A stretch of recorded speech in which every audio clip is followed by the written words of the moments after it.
Welcome to Korea Spicy Bunny Stories. My husband spends over $200 a month on cigarettes alone. But when I asked for the same amount as personal money, he looked at me like I was insane.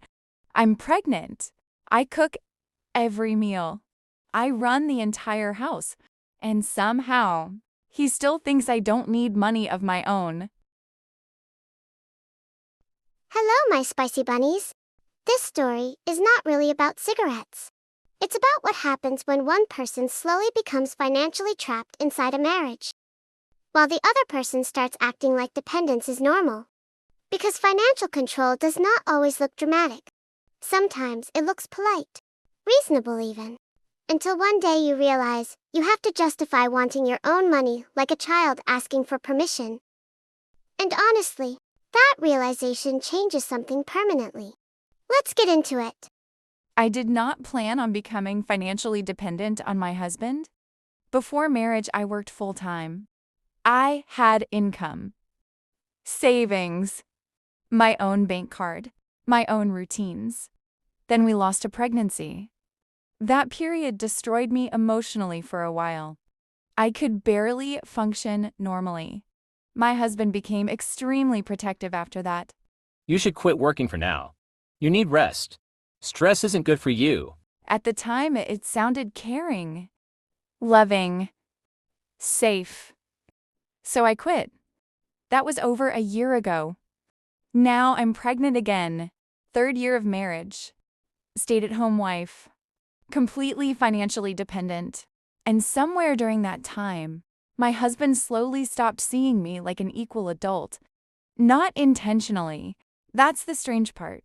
It happened quietly, little by little, like I became part of the house itself, something that cooked, cleaned, managed things, and stayed home. My husband smokes heavily, not casually. He is fully addicted, about a pack and a half every single day. And according to him, cigarettes are the one thing he absolutely cannot give up. He says smoking is the replacement for every other hobby. He does not really go out, does not spend money on expensive activities, does not buy luxury things. His logic is, I work hard. Smoking is all I have. okay, but cigarettes are expensive, about $200 every month. Then add coffee, snacks, convenience store drinks, alcohol sometimes after work, little things constantly. Meanwhile, me, I do not smoke. I do not drink coffee.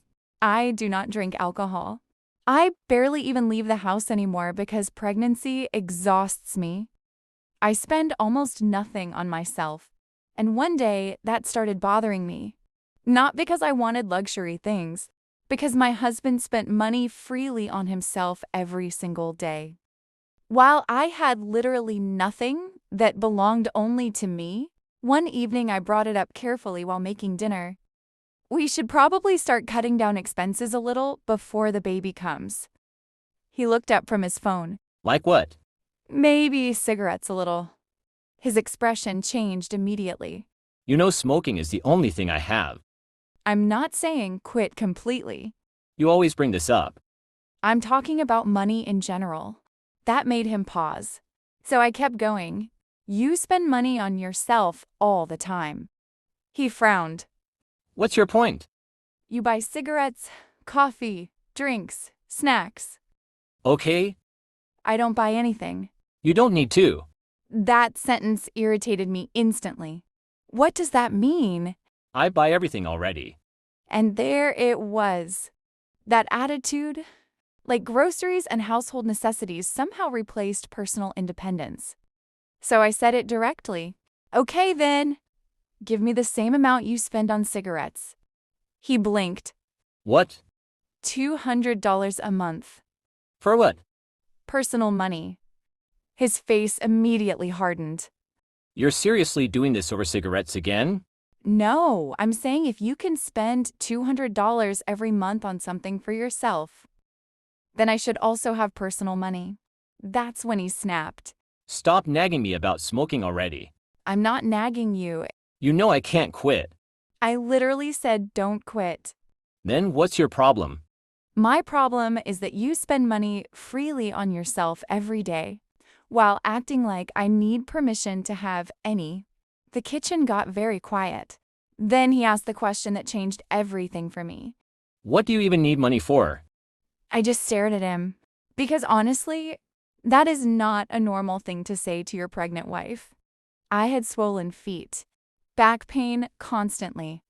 I cooked every meal in that house, cleaned every room, handled every appointment, prepared for the baby completely by myself. And somehow I still needed to justify wanting money of my own. I'm a person, I said quietly. That's what I need it for. He rubbed his forehead immediately. You're making this emotional. No, I'm making it equal. You have everything you need. You buy groceries and replacement clothes when necessary. That is not the same thing as personal money. It's basically the same. It really isn't. He got annoyed fast after that. You're stressing me out over nothing. Nothing? You stay home all day. What exactly are you spending money on? That sentence made me physically cold. Because suddenly I realized something horrible. My husband genuinely believed staying home meant I stopped existing as an independent adult. A few days later, I told him something during dinner. After the baby comes, I'm going back to work. He actually laughed, not mean laughing, dismissive laughing. Like I said something unrealistic. With a newborn? Yes, Who's watching the baby? we will figure it out. The laughing disappeared immediately. Babies need their mother home until they're at least 3. That's your opinion. It's not an opinion. You told me to quit after the miscarriage. I did. That was different. And now I'm telling you I want my own income again. You don't need income. There it was again. That same attitude. Like I stopped being a full adult the second I became financially dependent. If you need money, ask me.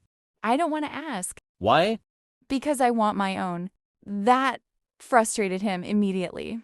You're acting spoiled. Spoiled? I almost laughed. Because apparently cooking 2 meals a day, maintaining the entire house, carrying his child, and asking for financial independence now counted as being spoiled. That night, while he watched TV, I sat with my phone calculator. $200 for cigarettes, coffee every morning, convenience store runs, alcohol occasionally. Then I looked around the apartment. Clean kitchen, folded laundry, baby clothes organized already, groceries stocked, appointments scheduled, everything maintained by me. The only household chore my husband regularly does is taking out the trash and food waste. That's it. And this man looked me in the eye and treated $200 like an unreasonable demand. Not because we couldn't afford it, because he genuinely did not think I needed it. That part changed something in me permanently. I did not scream, did not threaten divorce, did not explode emotionally.